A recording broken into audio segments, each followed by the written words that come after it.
சற்று நேர தியானத்துக்கு என்று தெரிந்து கொண்ட வேத பகுதி கலாத்திய நிருபம் 1ஆம் அதிகாரம் 11-12 வசனத்தை ஒருவர் திருப்பிக் கொள்ளலாம். சத்தம் உயர்த்தி வாசிக்கலாம். மேலும் சகோதரரே, என்னால் பிரசங்கிக்கப்பட்ட சுவிசேஷம் மனுஷனுடைய யோசனையின்படி அல்லாததென்று உங்களுக்கு தெரிவிக்கிறேன். அதை நான் ஒரு மனுஷனாலும் பெற்றதில்லை, மனுஷனால் கற்றதும் இல்லை. இயேசு கிறிஸ்துவே அதை எனக்கு வெளிப்படுத்தினார். கண்களை மூடுவோம், ஜெபிப்போம். நேசிக்கிற நல்ல பிதாவே, வாசித்து கேட்ட வார்த்தைக்காய் ஸ்தோத்திரம். வார்த்தையின் மறைப்பொருளை பரிசுத்த ஆவியானவர் வெளிப்படுத்தி தாரும். ஜனம் எதிர்பார்ப்போடு உங்க பாதத்தில் வந்திருக்கிறார்கள். ஜனத்தோடு பேசும். இயேசுவின் நாமத்தில் ஜெபிக்கிறோம் நல்ல பிதாவே, ஆமென். அனைத்தையும் வெளிப்படுத்துகிற தேவன். சொல்லுங்க, அனைத்தையும் வெளிப்படுத்துகிற தெய்வம். தேவனாகிய கர்த்தருக்கு மாத்திரம் ஒரு விசேஷித்த சுபாவமும் குணமும் உண்டு. மனிதன் முகத்தை பார்க்கிறான், தேவனாகிய கர்த்தர் உள்ளத்தின் ஆழத்தை அறிகிறவர். நம்ம யோசனைகளையும் நம்ம சிந்தனைகளையும் நம்முடைய செயல்களையும் அவ்வப்பொழுது எவரி டைம் அவர் கவனித்துக் கொண்டிருக்கிறார். நம்முடைய யோசனைகளை எல்லாம் அவர் அறிகிறார். ஆமென் சொல்லுங்க. பொதுவாக மக்கள் எல்லாம் என்ன நினைக்கிறாங்களோ, சர்ச்சைக்கு வர சொல்லதான் கர்த்தர் நம்மளை புற்று பார்க்கிறாரு, தேவ சமூகத்தில் இருக்க சொல்லதான் நம்ம எல்லாம் அறிகிறாரு, மற்ற நேரத்தில் எல்லாம் அவருக்கு கவனிப்பதில்லை. கேடிவி பார்க்க சொல்லதான் அவருக்கு தெரியாது, கண்ணை மூடிடுவார்னாக்க நம்ம எல்லாருடைய சிந்தனை. ஆனால் அப்போஸ்தலனாகிய பவுல் கலாத்தியருக்கு நிருபத்தை எழுதும் பொழுது, கலாத்திய நிருபத்தை எழுதும் பொழுது சொல்லுகிறார், மேலும் சகோதரரே, என்னால் பிரசங்கிக்கப்பட்ட சுவிசேஷம். நான் ஒரு நாள் கமாலியனுடைய பாதத்தில் இருந்தேன், நியாயப்பிரமாணத்தை கற்றுத்தேர்ந்தேன். நான் நியாயப்பிரமாணத்தின் சிற்பியினுடைய பாதத்தில் இருந்து 5 புஸ்தகத்தை நான் கரைத்து குடித்தேன். அதில் எனக்கு கிடைத்த வெற்றி என்னவென்றால், கிறிஸ்தவ மார்க்கத்தையும் கிறிஸ்துவையும் ஊழியக்காரரையும் கொலை செய்வதற்கு கல்லறிவதற்கும் சன்னத்திர சங்கத்தின் உறுப்பினராக நான் மாற்றப்பட்டேன்.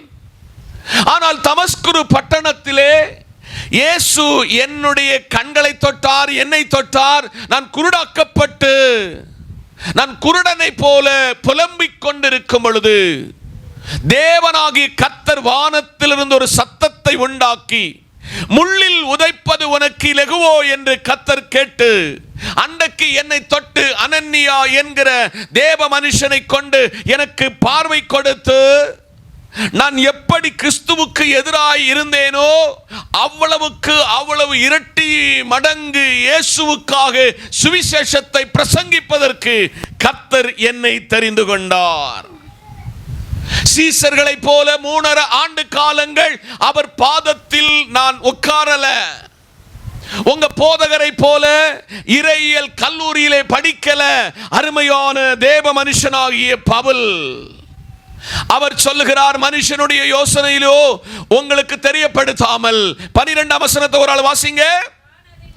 நான் அதை ஒரு மனுஷனாலும் பெற்றதும் இல்லை, மனுஷனால் கற்றதும் இல்லை, இயேசுவே எனக்கு வெளிப்படுத்தினார்.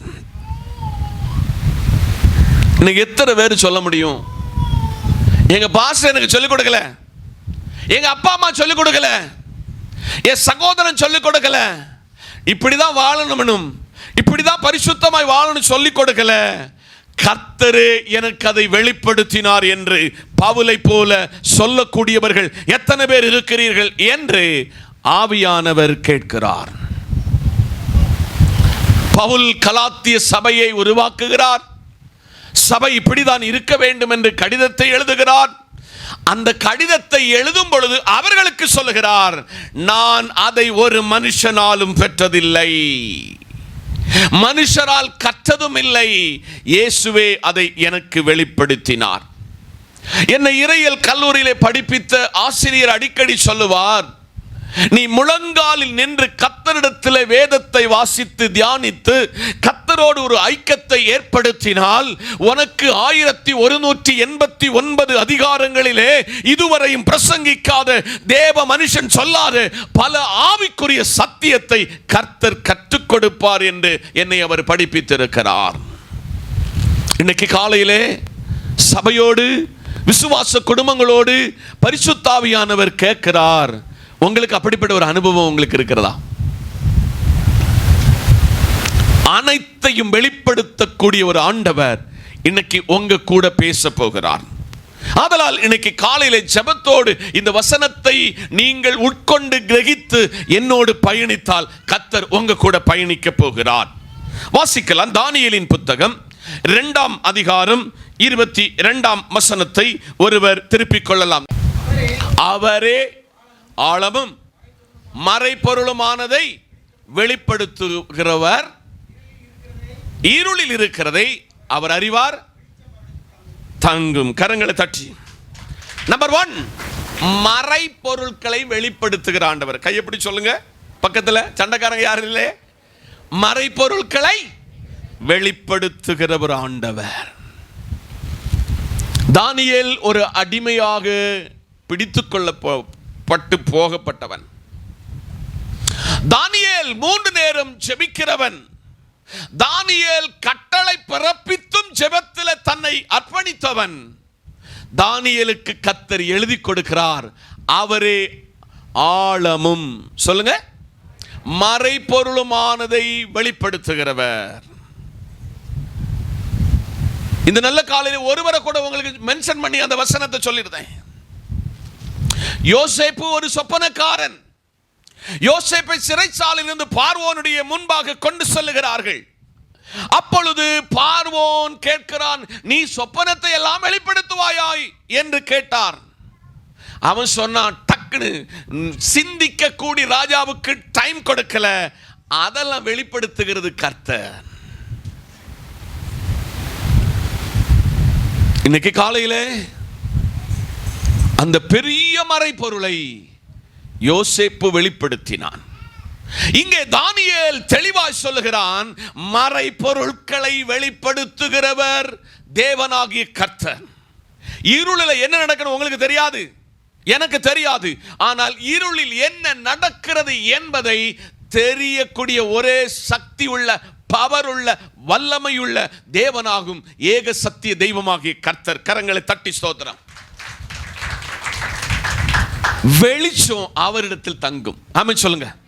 தேவன் சிருஷ்டியில ஆதியாகமத்தில் இந்த பூமி ஒழுங்கின்மையும் வெறுமையாய் இருந்தத அவருடைய வார்த்தையினால வெளிச்சம் உண்டாக கடவது. வெளிச்சத்தையும் இருளையும் இரண்டாக வேறு பிரித்து, இருளுக்கு உரியவர்கள் அல்ல, நீங்கள் வெளிச்சத்துக்கு உரியவர்கள் என்று சொல்லி கர்த்தர் வெளிச்சத்தினுடைய வல்லமையை காட்டி கொடுத்தார். இன்னைக்கு சபையே, நீங்க வெளிச்சத்தில் நடக்கிறீங்களா?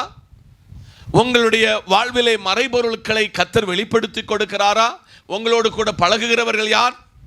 உங்களோடு சம்பாஷிக்கிறவர்கள் யார்? உங்களுக்கு பின்னால இருந்து குத்துகிறவங்க யார்? உங்களுக்கு பின்னால உங்களை வேதனைப்படுத்துகிறவர்கள் யார்? அந்த மறைபொருளை வெளிப்படுத்துகிற ஒரே வல்லமை உள்ள ஏசப்பாவை இன்னைக்கு உங்க வீட்டுக்கு அழைத்து செல்லணும். அவர் உங்களில் எதிர்பார்க்கிறார். என் தாசனாகிய தானியேலுக்கு மறைபொருளை வெளிப்படுத்தினான். அவரே ஆழமும் மறைபொருளுமானதை வெளிப்படுத்துகிறவர், இருளில் இருக்கிறதை அவர் அறிவார், தங்கும். கரங்களை தட்டி. நம்பர் 1, மறைபொருட்களை வெளிப்படுத்துகிற ஆண்டவர். கையப்படி சொல்லுங்க. பக்கத்தில் சண்டைக்காரங்க யாரும் இல்லை. மறைபொருட்களை வெளிப்படுத்துகிற ஒரு ஆண்டவர். தானியேல் ஒரு அடிமையாக பிடித்துக் கொள்ளப்பட்டு போகப்பட்டவன். தானியேல் 3 நேரம் ஜெபிக்கிறவன். தானியேல் கட்டளை பிறப்பித்தும் ஜெபத்தில் தன்னை அர்ப்பணித்தவன். தானியேலுக்கு கர்த்தர் எழுதி கொடுக்கிறார். அவரே ஆழமும், சொல்லுங்க, மறைபொருளுமானதை வெளிப்படுத்துகிறவர். இந்த நல்ல காலையில் ஒருவரை கூட உங்களுக்கு மென்ஷன் பண்ணி அந்த வசனத்தை சொல்லிருந்தேன். யோசேப்பு ஒரு சொப்பனக்காரன். யோசேப்பை சிறைச்சாலையில் இருந்து பார்வோனுடைய முன்பாக கொண்டு செல்லுகிறார்கள். அப்பொழுது பார்வோன் கேட்கிறான், நீ சொப்பனத்தை எல்லாம் வெளிப்படுத்துவாயாய் என்று கேட்டார். அவன் சொன்னான், டக்குன்னு சிந்திக்க கூடி ராஜாவுக்கு டைம் கொடுக்கல, அதெல்லாம் வெளிப்படுத்துகிறது கர்த்தர். இன்னைக்கு காலையிலே அந்த பெரிய மறைபொருளை யோசேப்பு வெளிப்படுத்தினான். இங்கே தானியேல் தெளிவாய் சொல்லுகிறான், மறைபொருட்களை வெளிப்படுத்துகிறவர் தேவனாகிய கர்த்தர். இருளில் என்ன நடக்கணும் உங்களுக்கு தெரியாது, எனக்கு தெரியாது. ஆனால் இருளில் என்ன நடக்கிறது என்பதை தெரியக்கூடிய ஒரே சக்தி உள்ள, பவர் உள்ள, வல்லமையுள்ள தேவனாகும் ஏக சத்திய தெய்வமாகிய கர்த்தர். கரங்களை தட்டி ஸ்தோத்திரம். வெளிச்சம் அவரிடத்தில் தங்கும். ஆமென் சொல்லுங்க. தேவன் சிருஷ்டியில ஆதியாகமத்தில் இந்த பூமி ஒழுங்கின்மையும் வெறுமையாய் இருந்தத அவருடைய வார்த்தையினால வெளிச்சம் உண்டாக கடவது. வெளிச்சத்தையும் இருளையும் இரண்டாக வேறு பிரித்து, இருளுக்கு உரியவர்கள் அல்ல, நீங்கள் வெளிச்சத்துக்கு உரியவர்கள் என்று சொல்லி கர்த்தர் வெளிச்சத்தினுடைய வல்லமையை காட்டி கொடுத்தார். இன்னைக்கு சபையே, நீங்க வெளிச்சத்தில் நடக்கிறீங்களா? உங்களுடைய வாழ்விலே மறைபொருட்களை கர்த்தர் வெளிப்படுத்தி கொடுக்கிறாரா? உங்களோடு கூட பழகுகிறவர்கள் யார்? உங்களோடு சம்பாஷிக்கிறவர்கள் யார்? உங்களுக்கு பின்னால இருந்து குத்துகிறவங்க யார்? உங்களுக்கு பின்னால உங்களை வேதனைப்படுத்துகிறவர்கள் யார்? அந்த மறைபொருளை வெளிப்படுத்துகிற ஒரே வல்லமை உள்ள ஏசப்பாவை இன்னைக்கு உங்க வீட்டுக்கு அழைத்து செல்லணும். அவர் உங்களில் எதிர்பார்க்கிறார். என் தாசனாகிய தானியேலுக்கு மறைபொருளை வெளிப்படுத்தின ஆண்டவர் உங்களுக்கு மறைபொருளை வெளிப்படுத்துவார். இந்த காலையில் மறைபொருளை வெளிப்படுத்துகிற ஒரு தெய்வத்தை ஆராதிக்கிறீர்கள். தானியேலின் புஸ்தகம் 2ஆம் அதிகாரம் அதனுடைய 47ஆம் வசனத்தை திருப்பிக் கொள்ளலாமே. தானியேல் 2:47. ராஜா தானியேலை நோக்கி, நீ இந்த மறைபொருளை வெளிப்படுத்தினபடியினால் மெய்யாய் உங்கள் தேவனை தேவர்களுக்கு தேவனும் ராஜாக்களுக்கு ஆண்டவரும் மறைபொருளை வெளிப்படுத்துகிறவருமாய் இருக்கிறார் என்றான். கரங்களை தட்டி கர்த்தருக்கு ஸ்தோத்திரம். அடிமையாய் கொண்டு செல்லப்பட்டவன், அடிமை எங்கும் அங்கீகரிக்கப்படாதவன், ஆனால் மறைபொருளை கர்த்தர் சமூகத்தில் வெளிப்படுத்தின பொழுது நேபுகாத் என்கிற ராஜா சொல்லுகிறார், தானியேலே, ராஜா தானியேலை நோக்கி, இந்த மறைபொருளை வெளிப்படுத்தினபடியினால் கர்த்தரோடு நீங்கள் சஞ்சரிக்கும் பொழுது, கர்த்தரோடு கூட நடக்கும் பொழுது கர்த்தர் உங்களுக்கு மறைபொருளை வெளிப்படுத்துவார். அவர் மெய்யான தேவன் என்று சொல்லுகிறார். ராஜாக்களுக்கெல்லாம் அவர் ஆண்டவர் சொல்லுகிறார். மறைபொருளை வெளிப்படுத்துகிற தெய்வமாகிய கர்த்தர் என்று தானியேலுக்கு எடுத்துரைக்கிறார். உங்களுக்கும் எனக்கு அப்படி ஒரு மறைபொருள் வெளிப்படுத்தப்படுகிறதா? ஒருவேளை நீங்க நினைப்பீங்க, பாஸ்டர் யாரெல்லாமோ சொல்லி கொடுத்து உங்கள்கிட்ட சில காரியங்களை பேசுகிறார். No, never. இந்த காலையிலே எனக்கும் கர்த்தருக்கும், என் குடும்பத்துக்கும் கர்த்தருக்கும் இந்த கம்யூனிகேஷன் இருக்கிறது. நீங்க எங்கெல்லாம் கரெக்டான இடத்துல சிக்குறீங்க தெரியுமா? யாரும் சொல்லிக் கொடுத்தது அல்ல. ஆண்டவர் சமூகத்தில் ஒரு ஊழியக்காரன் உங்களுக்கு ஆலோசனை கொடுத்தா அதை ஏற்றுக்கொள்ளுங்க. பல நேரத்தில் பிரசங்கத்தில் என்ன நினைக்கிறீங்களா, இது அவங்களுக்கு கொடுக்குறாங்க பிரசங்கம், இது இவங்களுக்கு கொடுக்குறாங்க. நோ, ஏற்றுக்கொண்ட ஆசீர்வாதம். உங்க மேல கரிசனை வைக்கிற, உங்க குடும்பத்தின் மேல கரிசனை வைக்கிற, உங்க பிள்ளைகள் மேல கரிசனை வைக்கிற ஒரு திருச்சபை நம்முடைய திருச்சபை என்பதை சபை மறக்க கூடாது. இந்த காலையிலே பரிசுத்த ஆவியானவர் சபை கிட்ட சொல்றாரு, மறைபொருளை வெளிப்படுத்துகிற ஆண்டவர். ஆமென். மறைபொருளை வெளிப்படுத்துகிற ஒரு ஆண்டவர். உபாகமங்களின் புத்தகம் 29:29 மறைவானவைகள், மறைவானது நம்முடைய தேவனாக கர்த்தருக்கே உரியவைகள், வெளிப்படுத்தப்பட்டவைகளோ இந்த நியாயப்பிரமாணத்தின் வார்த்தையின்படி எல்லாம் செய்யும்படி. கரங்களை தட்டி. மறைபொருள் யாருக்குரியது? அல்லேலூயா. ஒரு ராஜா, இஸ்ரவேலுக்கு 2வது ராஜா தாவீது, பெரிய தப்பு பண்ணிட்டு யாருக்கும் தெரியாதபடி, மனைவிக்கு தெரியாம, பிரஜைகளுக்கு தெரியாம, தன் குடும்பக்காரங்களுக்கு தெரியாம, தன்னுடைய ஜனத்துக்கே தெரியாம மூடி மறைச்சு இருக்கிறார். கர்த்தர் ஒரு தீர்க்கதரிசி வீட்டுக்கு அனுப்புதாரு. ஆமென் சொல்லுங்க. நேரடியா சொன்னா தலை துண்டா போயிருக்கும். யாருக்குள்ள? தீர்க்கதரிசி. ஒரு எக்ஸாம்பிள் பண்ணுகிறார். ஐயா, நேற்றைக்கு இரவு ஒரு வீட்டுக்கு விருந்தாளி வந்தான். விருந்து வந்த வீட்டுக்கு அவங்களுக்கு இருக்கிற ஆடுகள எண்ணிக்கை 100. ஆனா பக்கத்து வீட்டில் ஒரே ஒரு ஆடு மட்டும் தான் இருக்கு. எத்தனை ஆடு? ஒற்ற ஒரு ஆடு. 100 விட்டுட்டு ஒரு ஆடை வந்த விருந்தாளிக்கு என்ன செய்துட்டான்? சமைச்சு நல்ல டேஸ்டியா சாப்பாடு வச்சுட்டாங்க. திருடுகிற எந்த ஒரு ஆகாரத்துக்கு ருசி கூட உங்களுக்கு தெரியுமா? ஹலோ, திருடுகிற விறகுக்கு சூடு கூட. அதனால பைபிள் சொல்லுது, என்ன செய்யாத நீனு? பிறர் பொருளை இச்சிக்க கூடாது. அடிக்கடி சொல்லுவோம், உங்க வீட்டினுடைய கிச்சன்ல போய் பாத்திரம் நமக்குள்ளது அல்லாம வேற ஏதாவது இருக்கா? உங்க டைனிங் டேபிள்ல நின்று சொல்லணும், எங்க வீட்டில் இல்லாத ஒரு பொருள் இங்க இருக்க கூடாது. உங்க பாக்கெட்ல தேவனுக்கு பிரியமில்லாத ₹1 வரக்கூடாது. அப்பொழுது ராஜாவுக்கு பெரிய கோபம் வந்துட்டு தாவீதுக்கு, அந்த மனுஷனை உயிரோட வச்சிடக்கூடாது. இன்னைக்கு காலையில தீர்க்கதரிசி விரல் சூண்டினான். அந்த தப்ப செய்தது நீர்தான் என்று சொன்னான். இன்னைக்கு காலையில ஏங்குள்ள உங்களுக்குள்ள மறைப்பொருளை வெளிப்படுத்துகிற ஒரு தெய்வத்தை ஆராதிக்கிறீங்க. ஒருவேளை உங்க சின்ன பிள்ளை உங்ககிட்ட வந்து அதை வெளிப்படுத்தும். ஒருவேளை உங்க கணவர் அதை வெளிப்படுத்துவார். ஒருவேளை உங்க போதகர் அதை வெளிப்படுத்துவார். ஏற்றுக்கொண்டீங்கன்னா ஆசீர்வாதம், இல்லைன்னா நடுத்தருவில் இருந்து அழத உங்க பாஸ்டர் பார்ப்பாரு. இங்கதான் இருக்கிறீங்களா? பிரசங்கத்தில் மாசம் எந்த கன்ஸ்ட்ரக்ஷனே கிடையாது. ஆமை சொல்லுங்க.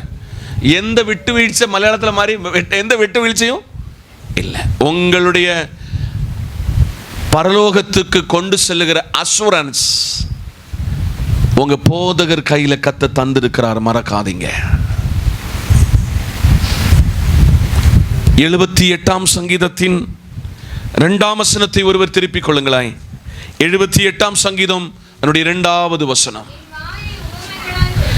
என் வாயை உவமைகளால் திறப்பேன், பூர்வ காலத்தின் மறைபொருளை வெளிப்படுத்துவேன். ஹலோ, இது இயேசுவை குறித்து சொன்ன ஒரு தீர்க்க தரிசனமாகும். இயேசு தன்னுடைய ஊழியத்தில் சிம்பிளான உவமை. என்ன உவமை? சிம்பிளான ஒரு உவமை. ஒரு மனுஷன் எருசலேமிலிருந்து எரிகோவுக்கு புறப்பட்டான். யாரு கையில் அகப்பட்டான்? கள்ளங்கையில் அகப்பட்டுட்டான். வந்தவங்க 3 பேர். யாரெல்லாம்? ஆசாரியன், லேவியன், சமாரியன். இந்த 3ஐயும் உவமையில் அவனுக்கு ரொம்ப தெளிவான காரியங்களை சொன்னார். கடுக ரொம்ப சிம்பிளாக்கி கொடுத்தாரு. இன்னைக்கு காலையில அவர் வாய் உவமைகளினால் திறப்பேன். சில நேரத்தில் உங்க பாச பேச சொல்ல உங்களுக்கு ஒண்ணுமே புரியாது. என்னடா இந்த மனுஷன் இப்படி எல்லாம் பேசுறான். ஆனா ஒரு காரியம் தெரியாம உங்க பாஸ்டர் எந்த காரியத்தையும் வெளிவிட மாட்டாரு.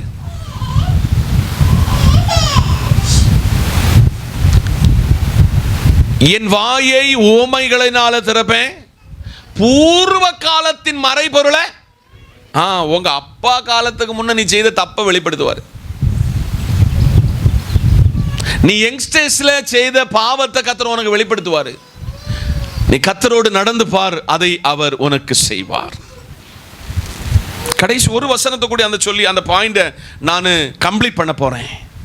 எசையா 48:6. எசையா 48ஆம் அதிகாரம் 6ஆம் வசனம். கேள்விப்பட்டாயோ, அவைகளெல்லாம் பார். இப்பொழுது நீங்கள் அவைகளை அறிவிக்கலாம் அல்லவா? புதியவைகளானவைகளையும் நீ அறியாத மறைபொருளையும் உனக்கு தெரியப்படுத்துவேன். எங்கே ஜெபிக்கிற ஒரு சபை இருக்கிறதோ, எங்கே ஜெபிக்கிற ஒரு தனிநபர் இருக்கிறீர்களோ, எங்கே ஜெபிக்கிற ஒரு குடும்பம் இருக்கிறதோ, மறைபொருளை கர்த்தர் வெளிப்படுத்துவார். அப்படி சில மறைபொருள் வெளிப்பட்டு இருக்கிறதா உங்களுக்கு? நீங்க ஜெபிக்க சொல்ல உங்க காதுல இன்னாரோடு நீ பழகக்கூடாது, இன்னாரோடு உள்ள அந்த ரிலேஷன்ஷிப்பை கட் பண்ணணும்னு யார்ட்டையாவது சொன்னதுண்டோ? ஆனா கர்த்தர் சொல்றார், பூர்வ காலத்தில் உள்ள சகலத்தையும் நான் வெளிப்படுத்துவேன். உன் நண்பன் யார் என்பதை உனக்கு வெளிப்படுத்துவேன். உன் கணவன் யார் என்பதை உனக்கு வெளிப்படுத்துவேன். உன் திருச்சபை போதகர் யார் என்பதை உனக்கு வெளிப்படுத்துவேன். உன் பெற்றோர் யார் என்பதை மறைபொருளை வெளிப்படுத்தி தருவேன். இப்படி நீங்க நடந்தீங்கன்னா நீங்க எங்கேயும் தவற மாட்டீங்க, யாராலும் ஏமாற மாட்டீங்க. கரங்களை தட்டி ஸ்தோத்திரம். நம்பர் 2, எரேமியா 33:6. எரேமியா தீர்க்கதரிசன புஸ்தகம் 33ஆம் அதிகாரம் 6ஆம் வசனம். இதோ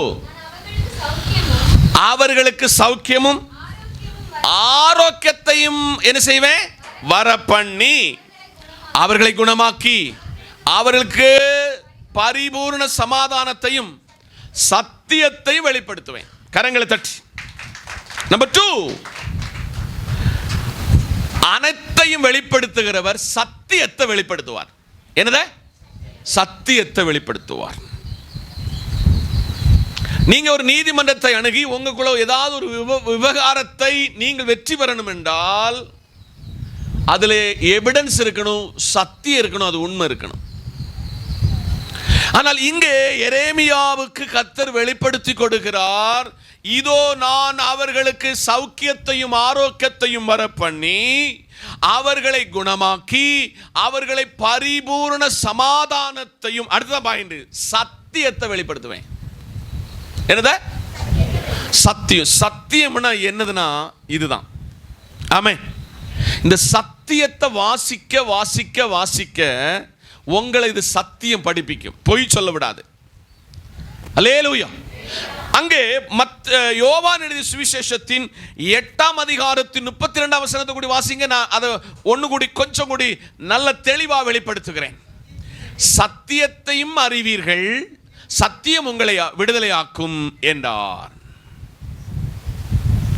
இன்னைக்கு எடுக்கிற பைபிள், ஐயோ பாவம், இன்னைக்கு எடுக்கிற பைபிள் அடுத்த ஞாயிற்றுக்கிழமை அல்லாம இந்த பைபிள் யார் கையில வராது? விசுவாசி கையில வராது.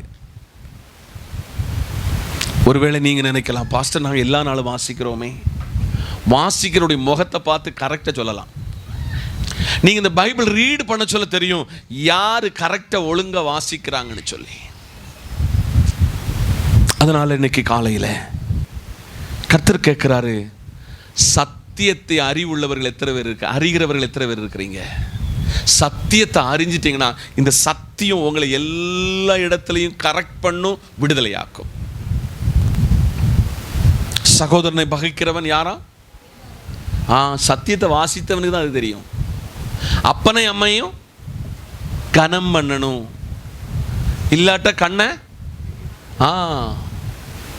சத்தியத்தை வாசிக்கிறவனுக்கு தான் அது தெரியும்.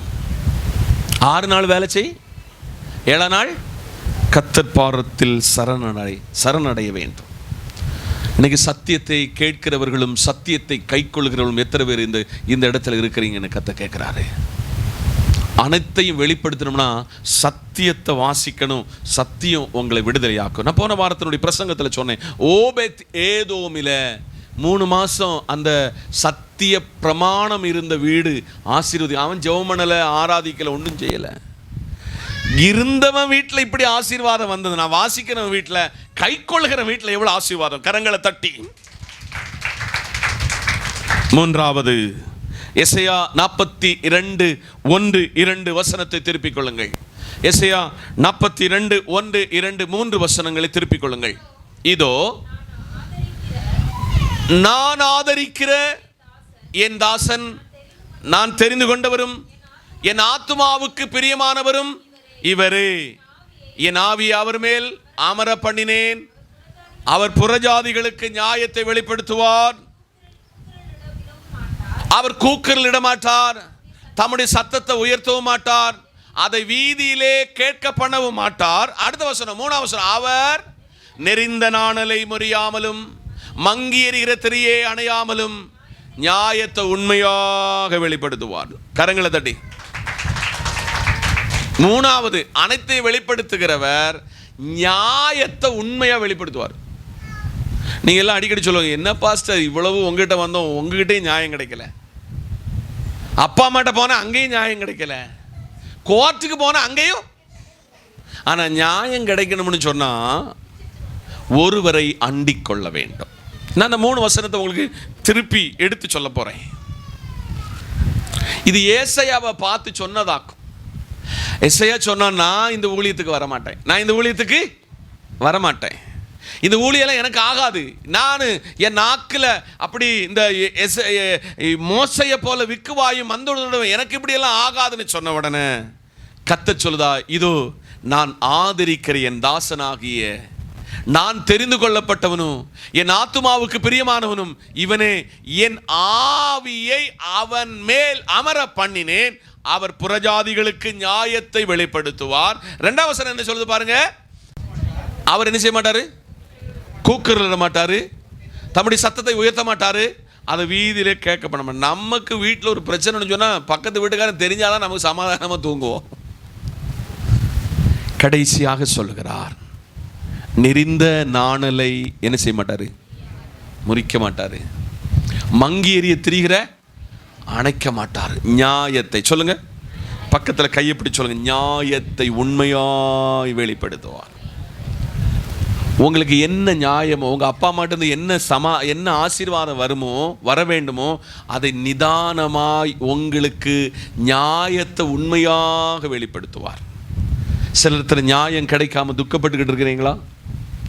நியாயம் எனக்கு இதுவரையும் கிடைக்கலன்னு சொல்லி அழுது கொண்டு இருக்கிறீங்களா? இன்னைக்கு கர்த்தர் சொல்றாரு, உனக்கு ஒரு நியாயத்தை செய்கிற ஒரு ஆண்டவர், நியாயத்தை வெளிப்படுத்துகிற ஆண்டவர் உன் பக்கத்தில் நின்று சொல்கிறார், நான் உனக்கு நியாயத்தை வெளிப்படுத்துவேன்.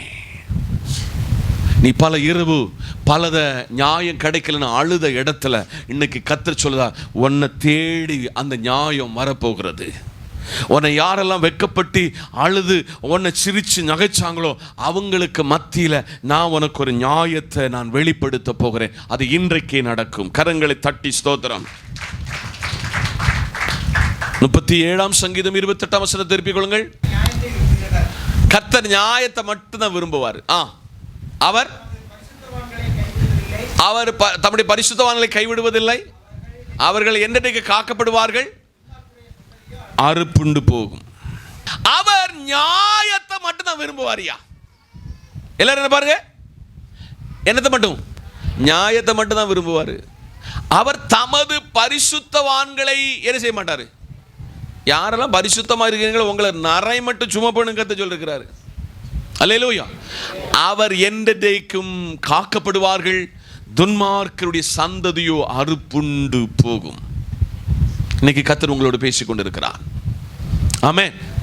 நியாயம் யார்கிட்ட வரும்னா கர்த்தர் இடத்துல மட்டும்தான் வரும். ஆமென். அல்லேலூயா. அப்படியே கர்த்தர் உங்களை பார்த்து சொல்லுகிறார். 103ஆம் சங்கீதம் 6ஆம் வசனம், உங்களுக்கு எல்லாருக்கும் தெரிஞ்ச ஒரு வசனம். 103ஆம் சங்கீதம் 6ஆம் வசனம், ஒடுக்கப்படுகிற யாவருக்கு கர்த்தர் நீதியும். எல்லாரும் கரங்களை தட்டி சொல்லுங்க, நீ எங்கெல்லாம் ஒடுக்கப்பட்டாயோ, எங்கெல்லாம் யாரால் எல்லாம் நீ கைவிடப்பட்டாயோ, கர்த்தர் உரைக்கிறார், உனக்கு நீதியும் நியாயத்தையும் நான் தருவேன். நீதி நியாயம் வேணுமா? கர்த்தர்ட்ட மடங்கி வாங்க, உங்களுக்கு இதெல்லாம் தருவார். கேரளாவில் நடந்த ஒரு சம்பவம். ஒரு புது வீடு கட்டி அவங்க 2 நாள் தான் குடியேறினாங்க. அவங்க வீட்டில் அவங்க சம்பாதித்த கோல்டை சன்னலுக்கு பக்கத்தில் வச்சுட்டாங்க. ஏதோ வழிபோக்க ஒருத்தன் அவளத்தை தூக்கிட்டு போயிட்டான். 8 வருஷம் கழிஞ்சு அவனுக்கு ஒரு குற்றபோதம் உண்டானது. அவங்க எவ்வளவு கஷ்டப்பட்டு அதை வாங்கியிருப்பாங்க. ஒரு கடிதத்தை எழுதினான். என்னை யார் என்று வெளிப்படுத்த நான் விரும்பவில்லை. நான் ஒரு நாள் சிந்தித்து, பல நாள் சிந்தித்து, 8 வருஷம் சிந்தித்து நான் ஒரு தீர்மானத்துக்கு வந்தேன். நான் செய்தது தப்பு, என்னை மன்னித்துக் கொள்ளுங்கள்.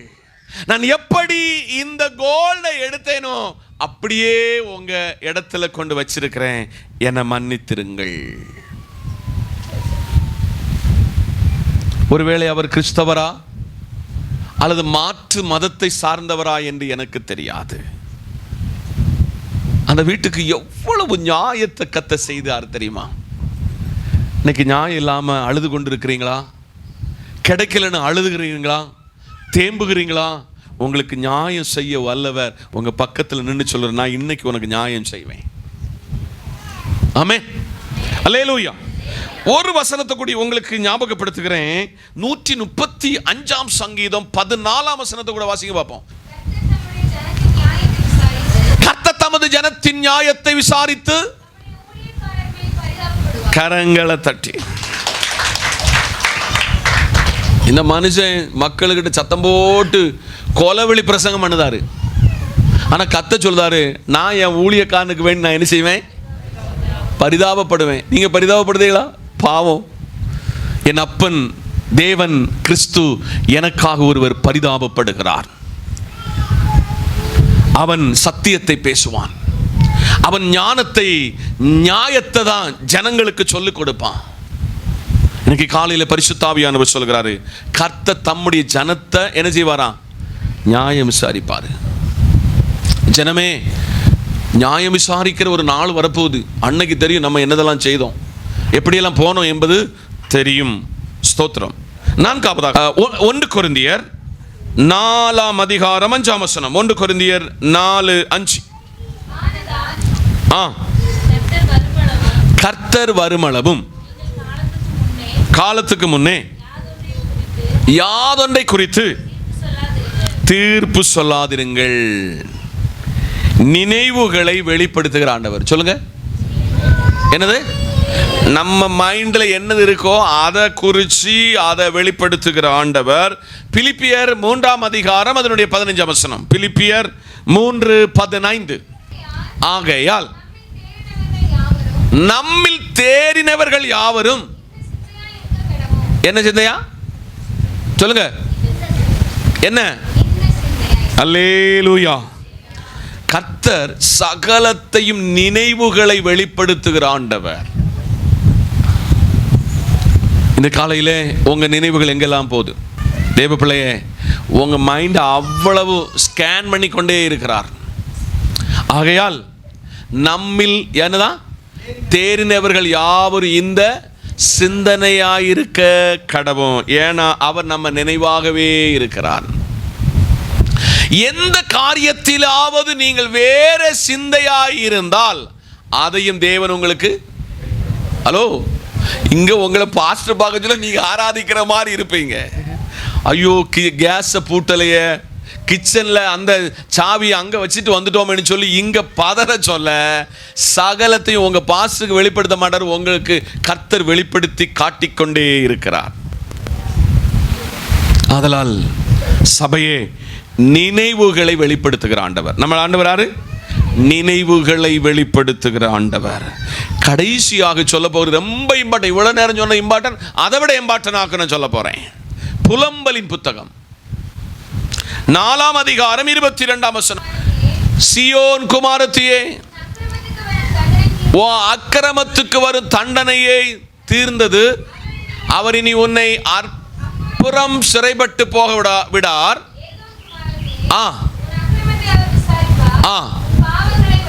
கரங்களை தட்டி கொஞ்சம் நீங்க இவ்வளவு நேரம் எப்படி இருந்தீங்களோ கொஞ்சம் அலர்ட் ஆகி இந்த வசனத்தை கேட்கணும். நீங்க கடைசியாக பாவத்தை வெளிப்படுத்துகிறவர். சொல்லுங்க, பாவத்தை.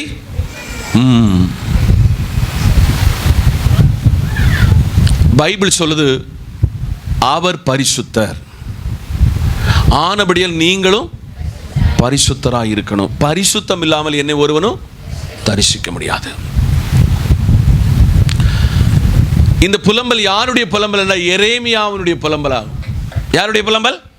எரேமியா புலம்புதான். ஐயோ சீயோன் குமாரத்தியே, ஓ அக்கிரமத்துக்கு வரும் தண்டனை பார்த்தா நீ நிச்சயம் நீ அக்கிரமம் செய்ய மாட்டாய். இனி உன்னை அப்புறம் சிறைப்பட்டு போக விட மாட்டாரு. இஸ்ரவேல் ஜனங்கள் அடிக்கடி எகிப்துல போனதுல இருந்து பல முறை அம்மோனியர் இடத்துல, மித்தியானியர் இடத்துல, மோபாபியர் இடத்துல பலருகிட்ட சிறைப்பட்டு போனது. இனி நான் சிறைப்படுத்த உங்களை விடமாட்டேன். ஏதோமிலே குமாரத்தியே, உன் அக்கிரமத்தை நான் விசாரிப்பேன். உன் அக்கிரமத்தை விசாரிப்பேன். நீ உன் கணவனுக்கு செய்கிற துரோகம், உன் மனைவிக்கு செய்கிற துரோகம், நீ விதவையான பொழுது நீ உன் கணவன் மரித்தாலும் அவனுக்கு செய்கிற துரோகத்தை நான் கண்டு கொண்டிருக்கிறேன். உன்னை நம்பி சில வேலைகளை தந்தவன் எஜமானனுக்கு, உன்னை வாழ வைத்து ஆளாக்கி படிப்பித்து உனக்கு பட்டத்தை வாங்கி தந்து வேலையை வாங்கி தந்து உன் பெற்றோரை நீ நிர்விசாரமாய் நடத்துகிறத, அவர்களை ஏளனமாய் பார்க்கிறத, அதெல்லாம் நான் விசாரித்துக் கொண்டிருக்கிறேன். ஓ விவாகத்தை குறித்து கனவு காண்கிற உன் பெற்றோர், ஓ எதிர்காலத்தில் உன் நிழலில் இருந்து வாழ வேண்டும் என்று நினைத்த பெற்றோர்கள் அனுபவிக்கிற வேதனைகளை நான் அறிகிறேன். உன் அக்கிரமத்தை எல்லாம் நான் விசாரிச்சுக்கிட்டு இருக்கிறேன். நீ ஞாயிற்றுக்கிழமை ஒரு சில எப்படி ஜெபம் பண்ணுதாய், எப்படி வேதம் வாசிக்கிறாய், மற்ற நாட்களில் உன் வாழ்வு எப்படி இருக்கிறது என்று விசாரித்து வருகிறேன். உன் பாவங்களை நான் வெளிப்படுத்துவேன். ஒரு நாள் வெளியரங்கமாய் உன் பாவத்தை நான் வெளிப்படுத்தி காட்டுவேன் என்று ஆவியானவர் சபையோடு சொல்லுகிறார். சபையே, பாவம் செய்கிறவனுக்கு சபையில் சீட்டில்ல. பாவம் செய்கிறவனுக்கு பரலோகத்திலும் இடமில்லை. பரிசுத்தமாய் இருக்கிற ஒருவனுக்கு மாத்திரமே பரலோகத்தில் இடம் உண்டு. அதை ஆண்டவர் விசாரணை செய்து கொண்டே இருக்கிறார். நம்முடைய அந்தரங்க வாழ்வை ஒன்று நினைத்து பார்ப்போம். நம்முடைய செல்போனுக்கு நமக்கும் இருக்கிற உடன்படிக்கை எப்படி இருக்கிறது என்று பார்ப்போம். சில வினாடிகளில் உங்களை பாவத்துக்கு நேராக இழுத்து செல்லுகிற இந்த சோசியல் மீடியாவில் இருந்து உன்னை தப்புவித்து கொள்ளாவிட்டால் ஒரு நாள் விசாரணையிலே உன்னை நான் அறியேன் என்று கர்த்தர் சொல்லிவிடுவார். பிரசங்கத்தினுடைய நிறைவுக்குள்ள வந்திருக்கிறேன். யோவான் எழுதின சுவிசேஷம் 16ஆம் அதிகாரம் 8ஆம் வசனத்தை ஒரு ஆளும் 11ஆம் வசனத்தை ஒருவரும் திருப்பிக் கொள்ளுங்கள். யோவான் 16:8. அவர் வந்து பாவத்தை குறித்தும் நீதியை குறித்தும் நியாய தீர்ப்பை குறித்து கண்டித்து உணர்த்துவார். The Holy Spirit. அல்லேலூயா, அல்லேலூயா. அவர் வந்து, நான் போகிறது உங்களுக்கு நல்லது, நான் என் பிதாவினுடைய சித்தத்தை எல்லாம் முடிச்சிட்டேன், என் பிதாவினுடைய சித்தத்தை எல்லாம் நிறைவேற்றிட்டேன், நான் கல்வாரியில மரித்துட்டேன், ரத்தம் சிந்தி உங்களை நான் மீட்டுட்டேன், நான் உங்களை ஒரு இடத்துக்கு கொண்டு போறேன். நான் எப்படி போறேனோ போன பின்பு ஒரு தேற்றரவாளன் பெந்தெக்கோஸ்தே நாளில் 50வது நாளில் இயேசு பரமேறில இருந்து 50வது நாளில் அவர் பாவத்தை குறித்து, பரிசுத்த ஆவியானவர் நீதியை குறித்து, நியாய தீர்ப்பை குறித்து உலகத்துக்கு கண்டித்து உணர்த்துவார். 11ஆம் வசனத்தை வாசிக்க உங்களிடத்தில் அன்பாடு கேட்டுக்கொள்கிறேன். இந்த